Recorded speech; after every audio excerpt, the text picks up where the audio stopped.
Hello, Warwick. Hello, Nicole. We're doing the video thing too. Hi, everybody. Uh, Look, it's video. Hey, Warwick, what do you call Santa when he stops moving? No. Santa pause. Oh, dear. I am really looking forward to 2023 and some new. I think we're always going to do the jokes now. I get so many positive comments about my jokes. How can I stop doing them? I must be private messaging you because I don't see any of those messages. I'm not going to tell you the source because you might run them down. No, I think it's good to have a laugh, and even if they're cheesy jokes, everything that I think is funny is cheesy. The good old dad jokes. Mm-hmm. I think I'm absolutely hilarious, like probably most of the dads out there. But I think it's great that you're bringing the mum joke game as well, Coxie. Yeah, it's a new game for me. And if you ask my children, they don't laugh at anything I say. In fact, most of my jokes go straight over their heads. I'm convinced I'm not funny, and that's okay. I'm going to be comfortable with that position in my life. That's all right. As long as we're happy with our jokes, and that's the main thing. Do you know my favourite jokes of the entire year? No. The ones out of Christmas crackers. Terrible. No, it's not so Christmas bad. Without a cracker joke. Actually, we found some crackers a while back. I can't remember if it was last Christmas or maybe the one before. And the jokes were actually funny. They were good. Like they were still, mum dad jokes. They were corny things, but they were quite clever and up to date. They weren't the usual tired, cheesy, oh my gosh, I've heard this one so many times, and it's so funny. They do tend to be the same year after year. And if I get another shoehorn in my cracker this year, I'm going to open a shoehorn store. Or a little magnifying glass, plastic magnifying glass. Or a cardboard die. Yes. Oh, dear. Okay. So we're here to say Happy Christmas. Happy Christmas, gang. Or happy festive holidays, or what is it? Wishes of the season or something. Anyway, whatever your thing is, however you do this time of year, we hope that you get out of it what you wish for, and what you would like and what's great for you and your family. Love that. I'm glad you didn't say what you deserve, because it's really upset people. Some of us deserve coal in the stocking. Mum used to tell me that a good Christmas was one where she got an orange in her sock at the end of the bed. Wow. That was a good Christmas. That's different times. Oh, yeah. Most different times to what most of our children think about. What comes under the tree for kids nowadays. Very different. Yeah. Yes. Nintendos and all sorts of stuff. I'm not even up to date with all of that anymore. But no, you're not. Neither am I, to be fair. Now that my kids are older, they sleep until 10 or 11, and we do the Christmas presents in a flurry because it's lunchtime by the time they wake up and everyone else is arriving. Hurry up, we've got to open the presents. Yeah. That's okay. The dogs are prepared this year to go and jump on their beds at 5 a.m. when I'm up anyway. Nice. Merry Christmas. Nice. So, Nick, we talk about Christmas traditions every year. You usually ask me, and I don't really have any because I'm a bit of a Grinch. But I guess we should remind listeners, because we do have a lot of new listeners, perhaps what our Christmas traditions are or favourite parts of Christmas. What are yours, Nick? I love Christmas. I'm a bit of a Christmas tragic. The tree's been up since mid-November, and I love Christmas. It looks pretty. My family starts, and so as a kid, we always had a big hot roast dinner. We also live in Queensland. A big hot roast dinner on Christmas Eve. I think it was a bit of a blend of the Dutch tradition around very similar, and I forget the Dutch Santa's name. Anyway, he would come on Christmas Eve, so they got to open their gifts while the kids were at church. They got to open their gifts when they got home. We don't do gifts, but we do a big Christmas dinner. So Christmas Eve, I think, is my favourite day of the year. It's the anticipation. It's the preparation. Now that my children are older, they play a part in that as well. So it starts at 5 a.m. at the flower markets, picking up flowers for the table. We have a theme every year. And runs all the way through to the very end of, I think, midnight last year. We were watching Polar Express. We have to watch Polar Express every Christmas Eve for my daughter. And we love it as a family. We all enjoy our hot chocolate and our cookies as we sit and watch Polar Express. But we're generally so darn full we can't do it until midnight because we will have had a huge roast dinner. And then Christmas has changed. We've had so many different varieties of Christmas with children and blended families over the years. This year is my Christmas with the kids. Every second year they're here Christmas Day. Every other year it's Boxing Day. This year they're home for Christmas Day, which means we all get to wake up together at lunchtime and do the flurry of Christmas before having another beautiful, huge cold spread this time. Lots of salads and cold meat. So it's really nice. We always have a game and we play every year some family game, whether it be, what have we played? We've played Finska. We've played shuttlecock. Is that what that game's? No, badminton. Badminton, yeah. So you play with a shuttlecock. Play with a shuttlecock. Ping pong, what's that called? Table tennis. Or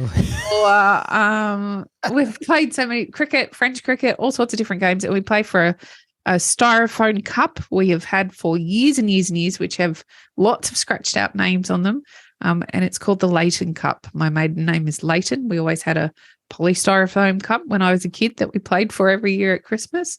And we've continued that tradition in our little blended family as well. So there's one name on there that appears quite frequently and it's not mine.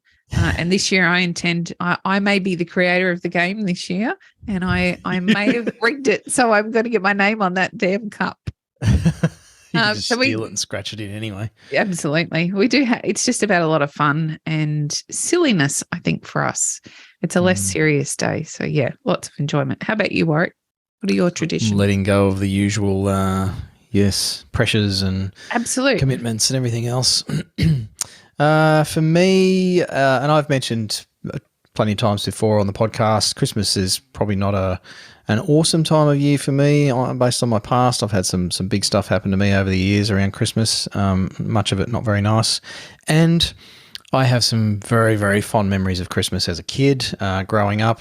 I think one of my favourite things about Christmas, or one of my favourite Christmas memories, was always, of course, as a kid and even into my teen years, waking up stupidly early, even when, cover little one's ears, people, because I'm about to talk about Santa Claus.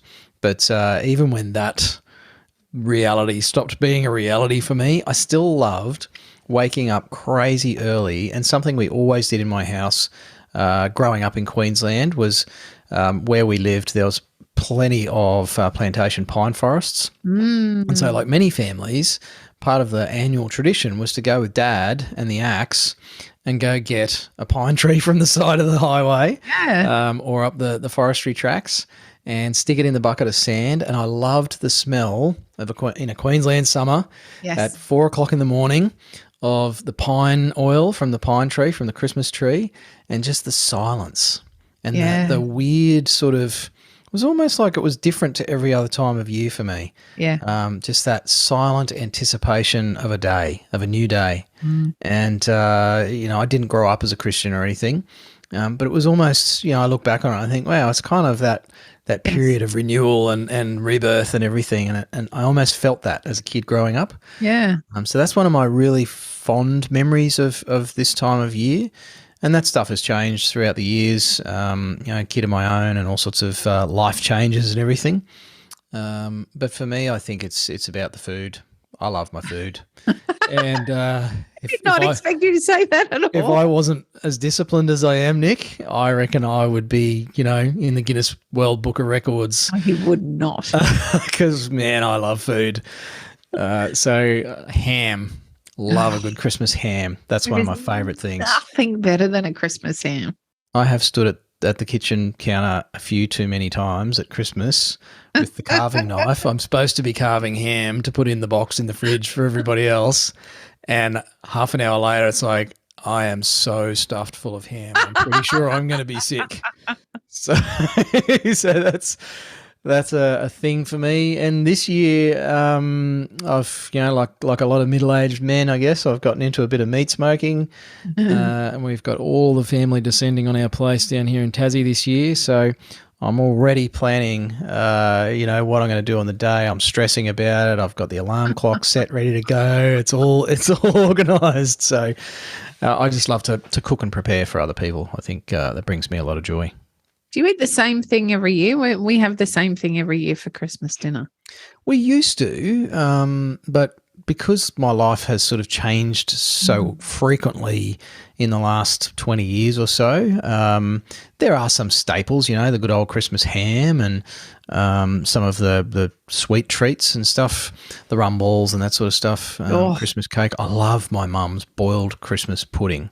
Oh, it's the best. And brandy cream. So I'm a food guy. Yeah, you are. I've never had brandy cream. This is the first year ever I get to taste the original Cox family pudding. I have been making, I have the recipe. So there's a long-term family recipe. I've been making it for years, but I've never had it from, I guess, my husband's original source, his own parents. I think his father makes it, or maybe his mum and dad make it. So I'm back in the fold with my family, and I get to taste the original one this year, and I'm actually quite excited about it. What a funny thing to be excited about. Yeah. There is nothing quite like a boiled Christmas pudding. They're so different. She used to make it, I don't know how many weeks before, but in the cloth and, the whole thing, soak the fruit for days. Yeah, hang it up. It was so good. I can't eat them now because I can't tolerate the gluten and everything. Yeah. Sensitive old man. But, that was, oh, my gosh. Anyway, so that's some of our Christmas traditions. I've already had too much brandy cream. Christmas traditions. Let's not talk about alcohol consumption. Hopefully you have some sort of holiday tradition or, seasonal thing that you do at this time of year that brings you some joy and reconnects you to perhaps some of the deeper aspects of what the heck we're doing this life thing for. So hopefully you get some time for reflection, reconnection, and a bit of rejuvenation. If you're still working, my wish for you is that you still find some space throughout the season to still reflect and reconnect and make tons of money. If you're doing call-outs and stuff at this time of year, you should be charging heaps. You deserve it. So that's my Christmas wish or holiday wish for all of you. I hope that you all find a little bit of peace, very similar to what Warwick's saying, whether that peace be with your family or it be within yourself. I hope that the peace is with you this festive season. And most of all, I'd like to thank you all for listening. It still humbles Warwick and I. We talk about all the time how many of you listen to us each and every week that we pop an episode out. We've got some exciting things planned for next year. So please stay tuned. We will be back with fresh recorded episodes about mid-January. We'll have another couple episodes coming at you that we've pre-recorded prior to our Christmas break. But from mid-January, we're going to be back with a new season, a whole lot of fresh content and some fantastic new ideas, or at least we think we're fantastic. But thanks for hanging in there. We really appreciate having you as part of our collective tradies and business team. You're a big part of our family and we love having you around. Thank you.